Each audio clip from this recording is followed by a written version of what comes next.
Tree tree सब चल रहा है, उधर ट्री हो गया, इधर ट्री हो गया। संस्कृत में बोले त्रीणी, अंग्रेजी में थ्री हो गया। तो अंग्रेजी बच्ची है संस्कृत की, छोटी सी, थोड़ी हैंडीकैप्ड भी है।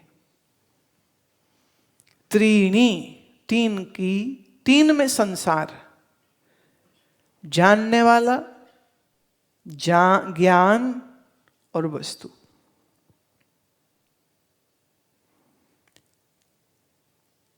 जब ये तीनों एक हो जाएं, वस्तु, ज्ञान और ज्ञाता ये एक हो जाए, माने मन उसमें, मन जुड़ गया, मन बिल्कुल लय हो गया। इसे कहते हैं मन अनअपेक्षय। अपेक्षय माने एक्सपेक्टेशन, तीन हैं, तीनों से एक्सपेक्टेशन, पर एक्सपेक्टेशन कोई नहीं, क्योंकि तीन नहीं बचे, एक हो गए। अभी इसमें ये तीनों किस में एक हो गए? ये तीनों ब्रह्म सत्ता में एक हो गए।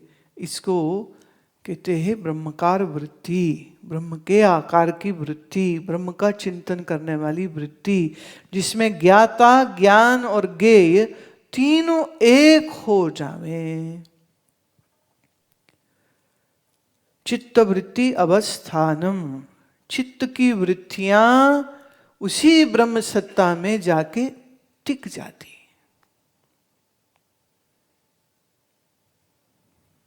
ये सविकल्प समाधि,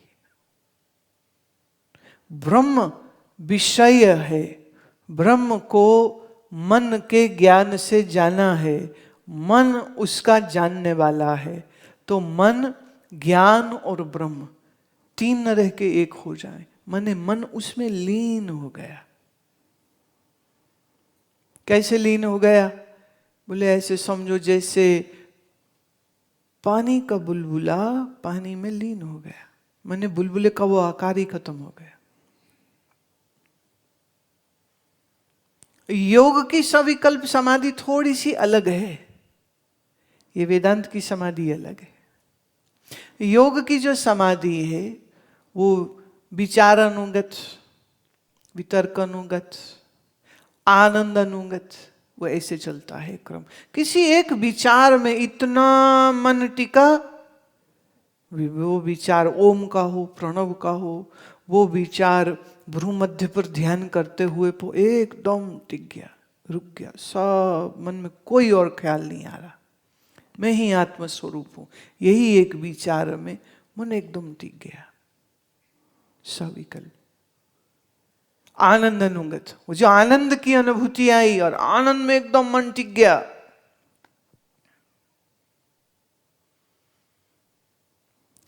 तुम लोग जब प्राणायाम करते हो तो प्राणायाम के नाम पे बहुत बड़ा भारी मजाक करते हो।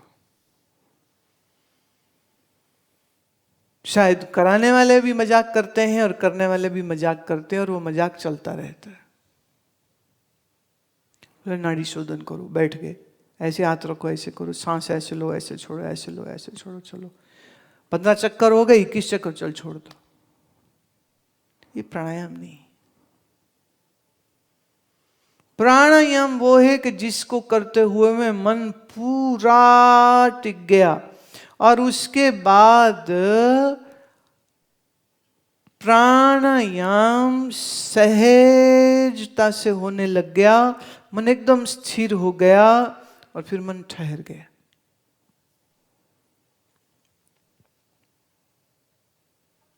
अगर प्राणायाम के बाद मन ठहरा नहीं, तुम घड़ी देख रहे थे कि कितना टाइम हो गया, या तुम सिर्फ गिनती लगे हुए थे 21 चक्कर हो गए, चलो उठ जाओ आप, प्राणायाम का फल कुछ भी नहीं हुआ। ये सिर्फ ब्रीदिंग एक्सरसाइज हुई, इट्स नॉट प्राणायाम।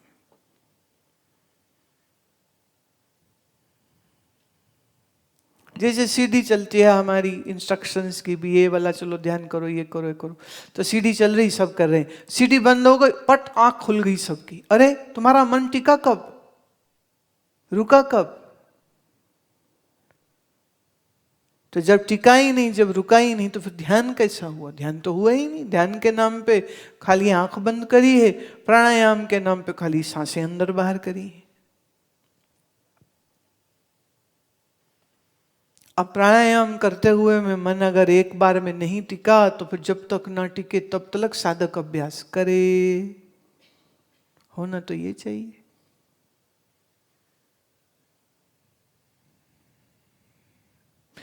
ओम का विचार लिया, ओम उच्चारण किया, ओम उच्चारण किया, थोड़ी देर ओम ओम ओम ओम ओम, बुरा ना मानो तो बोलो, जो कुत्ता भौंकता है ना, ऐसे लगे रहते, पै पै पै, चल रहे चल रहे चल। फिर एकदम से आंख खोली, उठ के खड़े हो गए।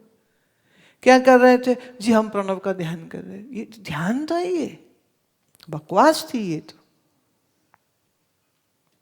ओम का उच्चारण करते करते करते मन और ओम एक हो जाए, मन ओम के आकार वाला हो जाए। और अगर मन ओम के आकार वाला हो गया तो ये सविकल्प समाधि हो गई।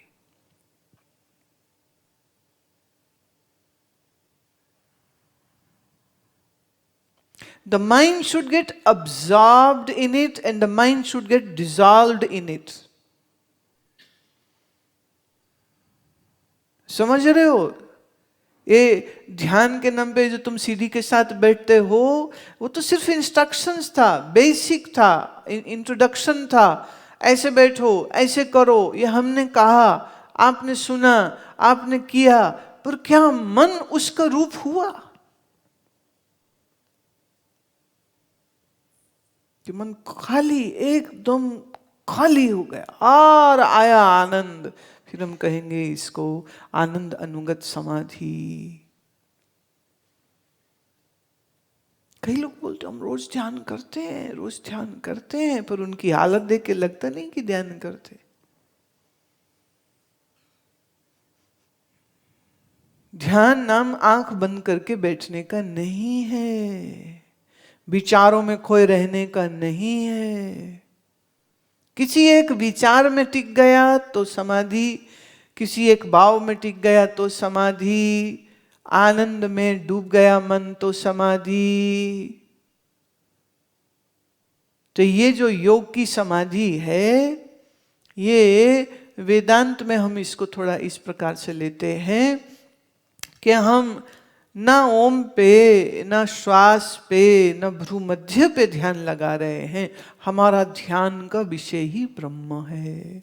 तो ब्रह्म के आकार की वृत्ति, और यही एक वृत्ति जब बचे, इसको कहते सविकल्प। तदा मृन्मय गजयादि भानयपि मृद भानवत् द्वैत भानायपि अद्वैतम वस्तु भासते।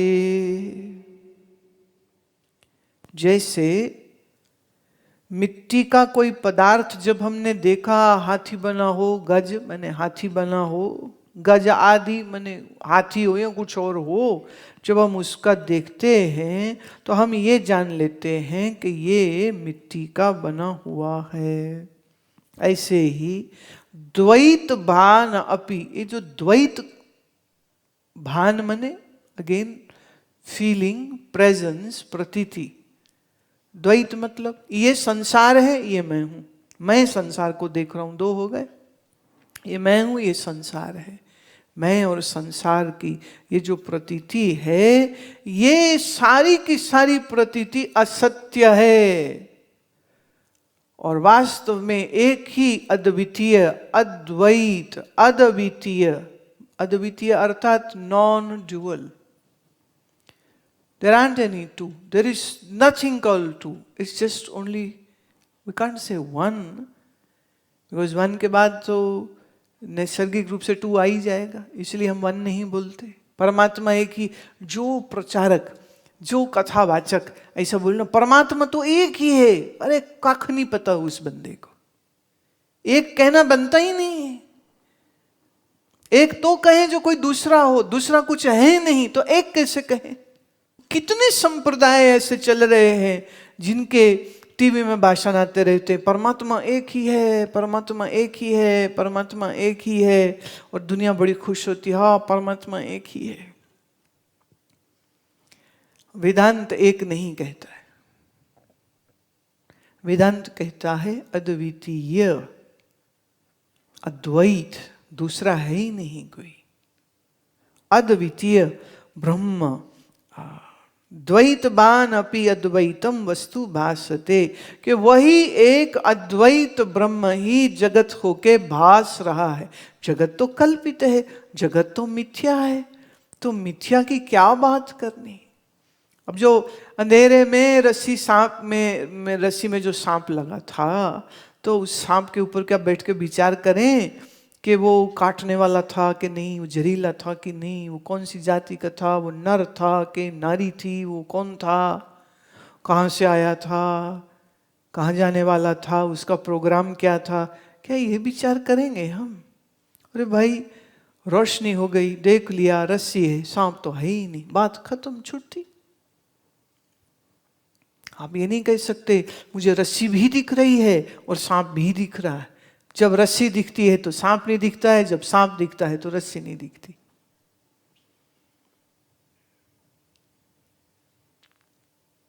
अब थोड़ा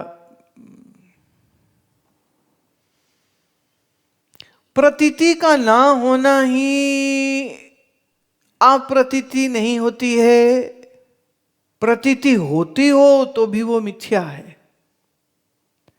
आसमान नीला लगता है, नीला दिखता है, पर नीला है नहीं, तो इसको भी हम क्या कहेंगे? अप्रतीति। किसकी? बोले जो नीलापन है नहीं फिर भी दिख रहा है, तो हम देख के भी कहेंगे ना नीला नहीं है, नीलेपन की अप्रतीति। तो संसार दिखता है, पर दिखने के बाद भी ज्ञानी के लिए वो आकाश की नीलिमा के न्याय ही अप्रतीति। अब ये अप्रतीति इतनी गहराई से क्लियर जब हुई तो मन टिक गया फिर उसमें। ये है सविकल्प समाधि। अब इसमें एक ग्रंथ है उपदेश सहसरी, वेदांत का ग्रंथ, उसमें एक प्रमाण दिया है, और उस प्रमाण को क्या कहते हैं?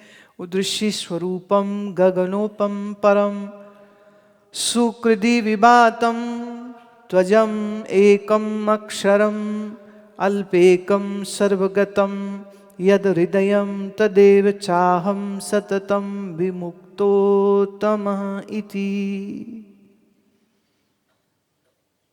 कहा परमात्मा ब्रह्म कैसा है? बोले जैसे आकाश अंतहीन दिखता है, ऐसे परमात्मा अंतहीन है। विभातम प्रकाश स्वरूप, तु अजम जन्म रहित, एकम अक्षरम अक्षर स्वरूप है। अक्षर स्वरूप का क्या अर्थ? अक्षर माने जो मिट जाए, अक्षर माने जो कभी ना मिटे। देखिए हिंदी में वर्णमाला में हम क्या अक्षरों का ज्ञान देते हैं, माने वेदांत तो वहीं से शुरू हो जाता है। आ ले, ये किसका ज्ञान है? ले अक्षरों का ज्ञान है। अच्छा, एक्चुअली आ ही सारी हिंदी की वर्णमाला है, उसमें जरा जरा सा कुछ जुड़ता गया। क आ का ख आ खा ग आ गा, आ वही है, का खा गा घा जा झा, समझ, ता था, आ वही चल रहा है। तो ये अक्षर ज्ञान कैसे हुआ? वही अक्षर ब्रह्म सारी आगे चलने वाली माया में है। शुरुआत कहाँ से है? आ, बोले आ से भी पहले क्या? बोले चुप्पी थी, मौन था, निर्विकल्प था, अद्वितीय ब्रह्म था, और कुछ भी नहीं था। आ वहां पर भी है। अक्षर, वह अक्षर स्वरूप है। तद इव च अहम सतता, और वह ब्रह्म मैं ही हूं, सदा मुक्त और संपूर्ण। सतत, सतत विमुक्तम, मुक्त स्वरूप वह मैं ही हूं। ये प्रमाण दिया ना, और साथ में अभ्यास भी करा दिया है। कैसे हूं? अल्पेकम, लिप्त नहीं हूं। सर्वगतम, सर्व में हूं। यद अद्वयम, और फिर भी अद्वैत स्वरूप हूं।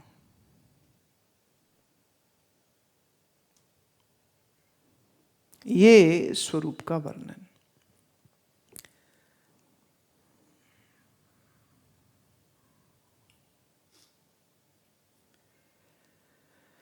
निर्विकल्पस्तु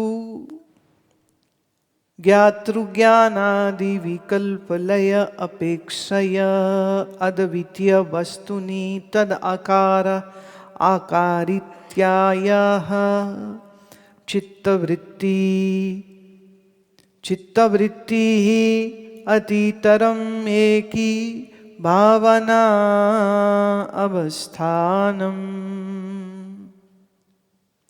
जब दृष्टा दर्शन दृश्य लीन हो जाते, किसमें? उसी अद्वितीय ब्रह्म में, और बिना किसी एक भी क्षण के रुके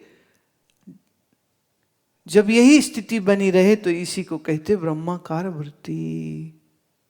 और जब इसी में चित्त वृत्ति अतितरम, माने आपकी चित्त की वृत्ति इसी में जब लीन हो जाती, अलग नहीं रह जाती है, इसी को निर्विकल्प समाधि कहते।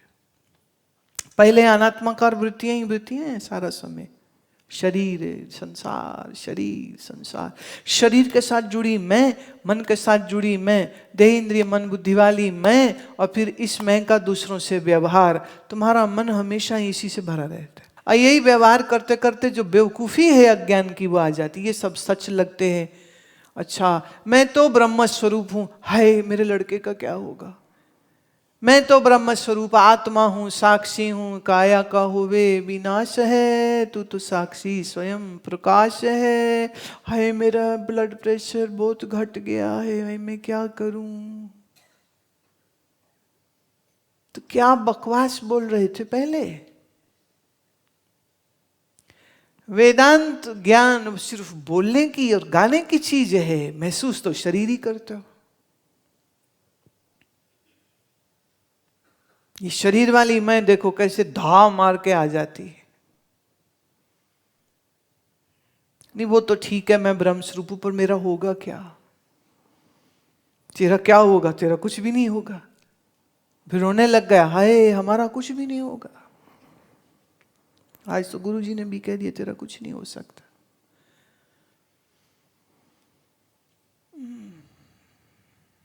मन में वृत्ति आत्मा की नहीं, मन में वृत्ति अनात्मा की चलती है। उसी वृत्ति में फंसा रहता है, मैं मेरी करता रहता है, मैं मेरी करता रहता है, मैं मेरी करता रहता है।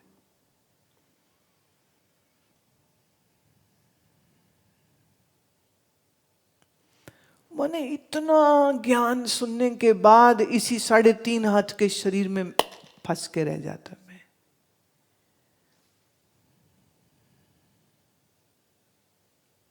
एक ने मुझे कहा मेरा ना मन नहीं लग रहा, मेरा मन नहीं लग रहा, बहुत बुरा लग रहा, मन नहीं लग रहा। मैं मन क्यों नहीं लग रहा? बोले पता नहीं क्यों नहीं लग रहा, क्यों नहीं लग रहा, मालूम नहीं। मैं तो जड़ की चेतन नहीं हूं, तो चेतन पर पता नहीं लग रहा, पता नहीं लग रहा। अब ये तो कोई बात ना हुई, ढूंढो क्या है तकलीफ मन को। नहीं यही तो पता नहीं लग रही है कि क्या करें क्या करें।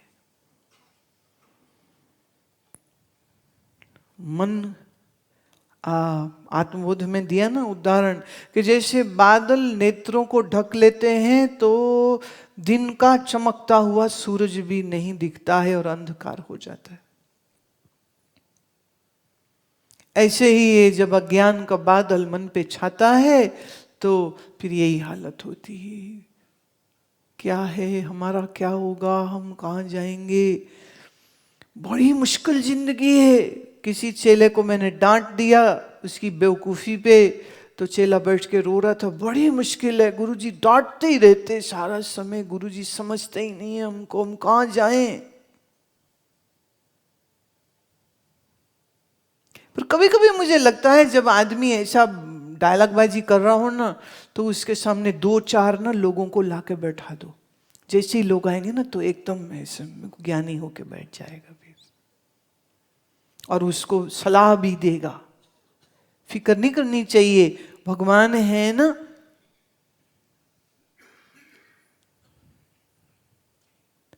प्रवक्ता होने का बड़ा मजा आता है। वैसे तुम लोग सब सीख लो भाई साहब, एक अदद माइक खरीद के घर में रख लो, क्योंकि हो सकता है ना बंदे रोज ना मिले तुम्हें जिन्हें तुम ज्ञान सुनाओ।